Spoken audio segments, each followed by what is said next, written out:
అందరికీ వందనాలమ్మ. బాగున్నారు కదా? దేవాది దేవుడు మనకిచ్చిన ఈ గొప్ప సమయాన్ని బట్టి దేవునికి హృదయపూర్వకమైన కృతజ్ఞత స్తోత్రములు.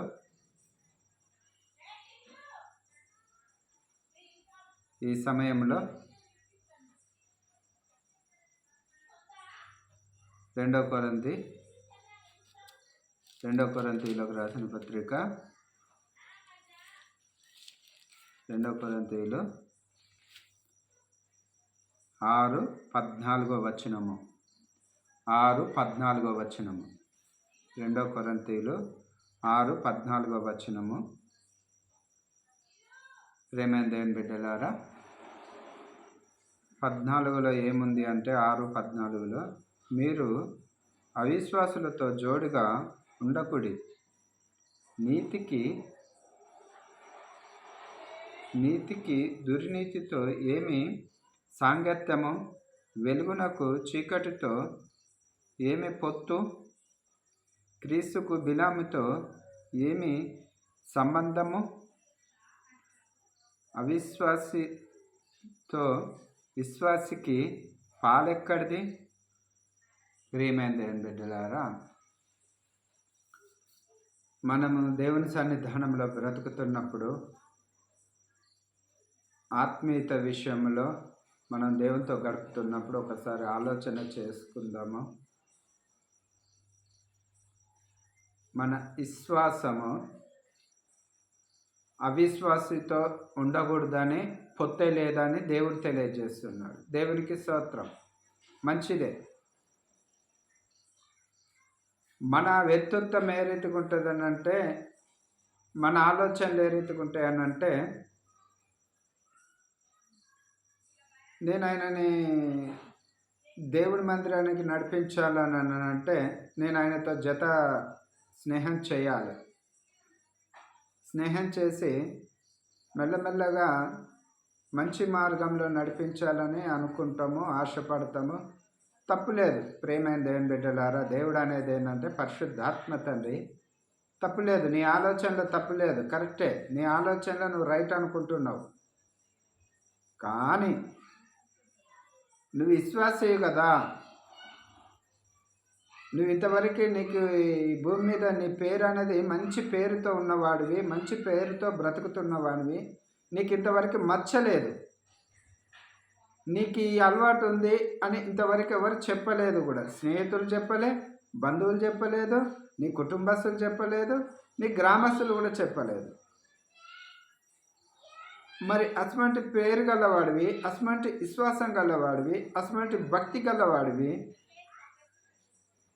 నీ ఆలోచనలో నేను ఒకరిని రక్షించాలని అనుకున్నావు, తప్పులేదు. కానీ రక్షించుతావా? నువ్వు ఆ మార్గంలో వెళ్తావా?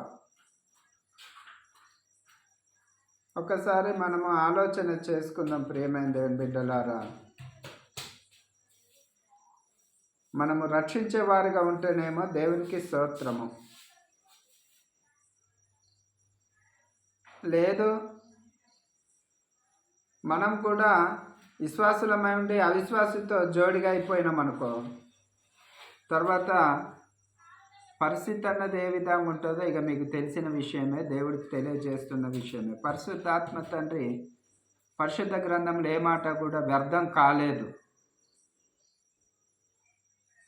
ఈ గ్రంథంలో ఉన్న మాటలు మన జీవితాలకు అవి వెలుగై ఉన్నాయి, మన కుటుంబాలకి ఆదరణగా ఉన్నాయి. మరి ఆ వాక్యాన్ని బట్టి నడుచుకోవాలి. కానీ మనం సొంత ఆలోచనలతోటి ఈత రాకుండా ఎవరో ఈత రాని వారు నీళ్ళలో ఉన్నారని రక్షించటకపోతే, ఆయనను కాపాడటకపోతే తర్వాత మన పరిస్థితి ఏందంటారు? ఒకసారి ఆలోచన చేసుకోండి. అందరించి ప్రియమైన దేవుని బిడ్డలారా, ఇక్కడ 15వ వచనంలో క్రీస్తుకు బిలాముతో ఏమి సంబంధము, అవిశ్వాసితో విశ్వాసికి పాలెక్కడిది, దేవుని ఆలయమునకు విగ్రహముతో ఏమి పొందిక, మనము జీవం గల దేవుని ఆలయమై ఉన్నాము. అందుకు దేవుడి నుండి ఇలాగూ సెలవిచ్చుచున్నాడు. మనం జీవనం కలిగిన దేవుని నమ్ముకొని ఉన్నాం కదా, ఆయన ఆలయమై ఉన్నాం కదా, మనం ఆలయమై ఉన్నాం కదా. మరి నీ పరిశుద్ధత నా పరిశుద్ధత కాపాడుకున్నటకు ఎవరో మనల్ని పరీక్ష పెట్ట అవసరం లేదు. మనం ఎవరికో నిరూపించుకోవాల్సిన అవసరం కూడా లేదు. నీ యథార్థత, నీ విశ్వాసము దేవునితో కొనసాగితే జీవం గల దేవునితో ఉన్నవాడు. నువ్వు ఏ స్నేహితుడినైతే ఎవరినైతే నువ్వు రక్షించాలనుకున్నావో అతనితో వెళ్ళకు, ఆ సవాసంలో వెళ్ళకు. ప్రార్థన చేయి. నీ ఉపవాస ప్రార్థనలో జ్ఞాపకం చేసుకో. నువ్వు మందిరానికి వెళ్ళినప్పుడు జ్ఞాపకం చేసుకో నీ స్నేహితుల కోసము.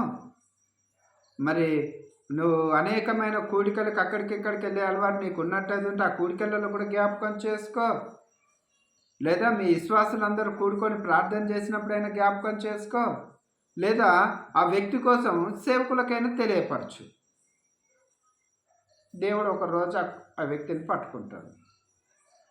నేను రక్షించడానికి పోయి మరి నీ స్థితి కూడా అవిశ్వాస స్థితి అయిపోతే తర్వాత నీ కుటుంబము చెల్లచెదరైద్ది. నీ కుటుంబంలో కలవరం మొదలైద్ది, ఆందోళన మొదలైద్ది, సమస్యలు మొదలవుతాయి. లేని సమస్య ఇంట్లోకి వచ్చేస్తుంది. దేవుడు అంటున్నాడు కదా, ప్రియమైన దేవుని బిడ్డలారా,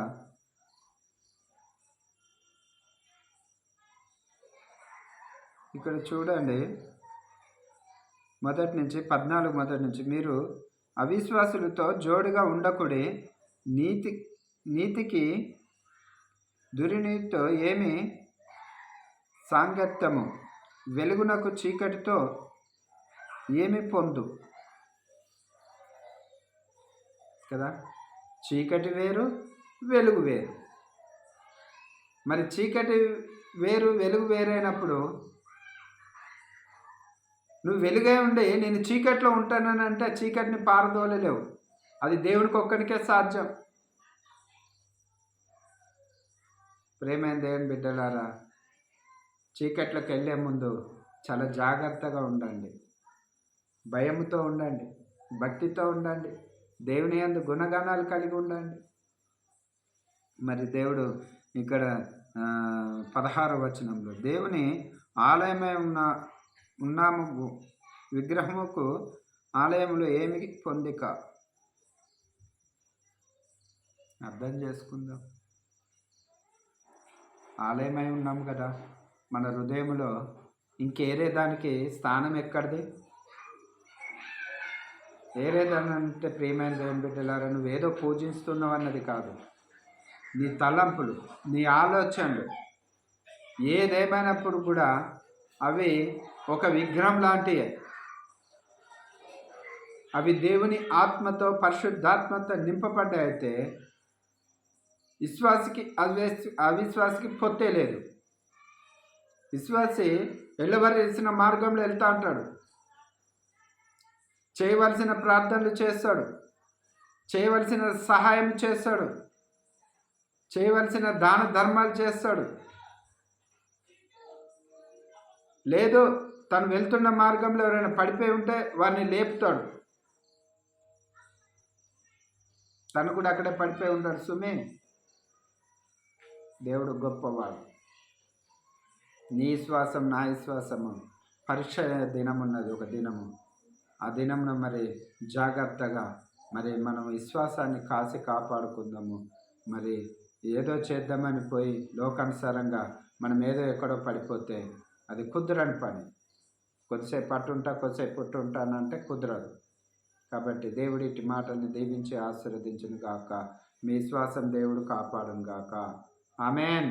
చిన్న ప్రార్థన చేసుకుందాం. పరలోకమందున్న మా తండ్రి, నీ నామం పరిశుద్ధపరచబడును గాక. అయ్యా, ఈ విత్తబడిన వాక్యాన్ని నీ పరలోకమందు జ్ఞాపకం చేసుకొని వింటున్న బిడ్డలు ఎంతమంది అయితే ఇదిగో తండ్రి ప్రభా ఈ వాక్యాన్ని యూట్యూబ్లో వింటున్నారో తండ్రి, వారిని ఆశీర్వదించండి, దీవించండి. ఈ కల్వరి ప్రార్థన మందిరం రుద్రంపూర్ తిలక్నగర్ గ్రామంలో ఉన్న మందిరం అయ్యా, మీ దైవజనున్నయ్యా ఇది ఒక్కసారి జ్ఞాపకం చేసుకొని సిల్వ సరణ మరుగుపరుచుకొని ఈ మందిర సరిహద్దుల విషయాలు పరచమని అయా ఇక్కడ జరుగుతున్న ప్రతి గురువారం జరుగుతున్న కూడికకు మీరే అధ్యక్ష వహించమని తండ్రి కుమార్ పరిశుద్ధాత్మ నామములో అడిగి వేడుకుంటున్నాం తండ్రి. ఆమేన్. Praise lord.